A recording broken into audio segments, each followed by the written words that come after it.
Leaders in the Pacific are seeking freer movement of people within the region.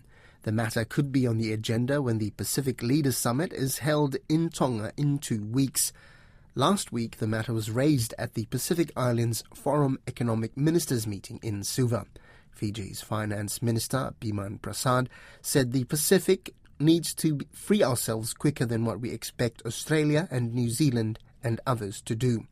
The head of the Development Policy Centre at the Australian National University is Stephen Howes, and Don Wiseman asked him what freer movement means for the Pacific.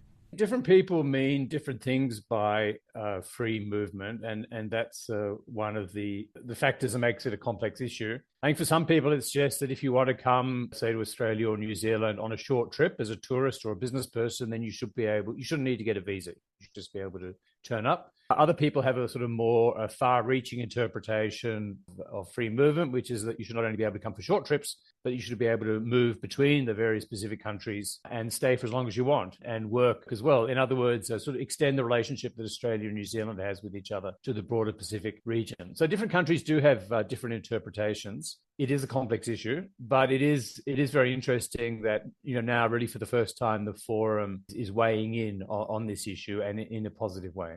Well, what would they endeavour to do?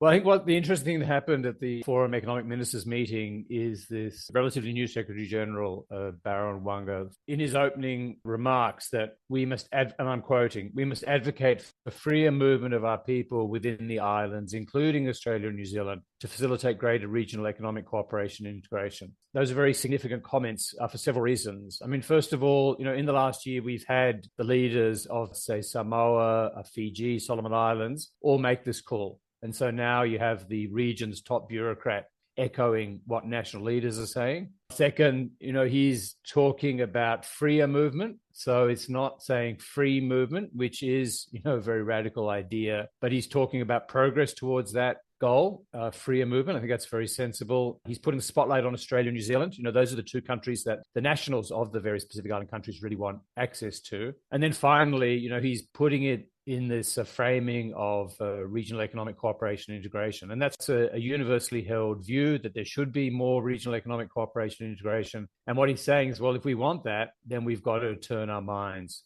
to this big issue of freer movement of people. I'm not saying the issue's been resolved. We yet to see the communique from the Forum Economic Ministers meeting, but from the press conference, my colleague was there. I wouldn't say it's been adopted, but it's more that now it's on the agenda. And that's a big step forward. That this issue, that was being taken up by individual leaders is now on the agenda for the forum as a whole. I'd say that's a major step forward. It's all about coming to Australia and New Zealand, isn't it? Because there can't be much desire within small Pacific countries to move to other small Pacific countries, can there? Well, look, there is migration between Pacific countries, and we see a lot of Fijians going to PNG, but also to other Pacific countries to work. We see other Pacific Island country nationals going to Fiji to study, sometimes for health treatment.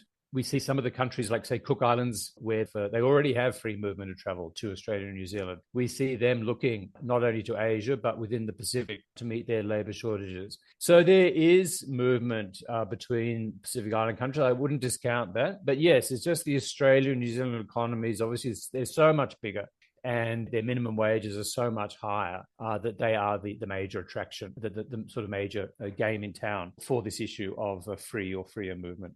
It would be a huge step for Australia and New Zealand, wouldn't it? Do you think they'd embrace it?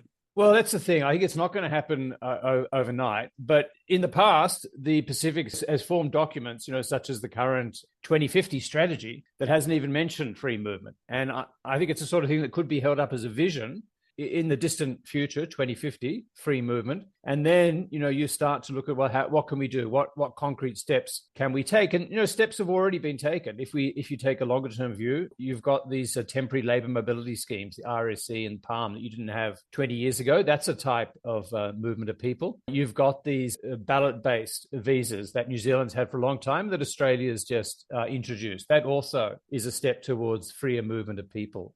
The recent agreement between Australia and Tuvalu is also a step in that direction. I know there's now talk about having a Pacific business travel card copying what APEC does, where business leaders between APEC countries are able to travel just on the basis of a card that lasts for 5 years. So the idea itself, free movement, is a radical one. That should be in the sort of the vision statement. But where the discussion needs to go now is how do we move in that direction, in the direction of freer movement of people. And having it on the forum agenda, will certainly help with that, because that, I think it's great if the forum economic ministers take it up. Their sort of core agenda is that one of economic cooperation and integration. But, the Pacific's not a trading region. So if we really want to realize that vision, economic cooperation and integration, you need to look at free or freer movement of people. So I think it's good to see the forum economic ministers meeting take this up. And it'll be interesting to see, whether this idea, now that the Secretary General is backing it, whether it gets a look in at the leaders meeting in Tonga, or,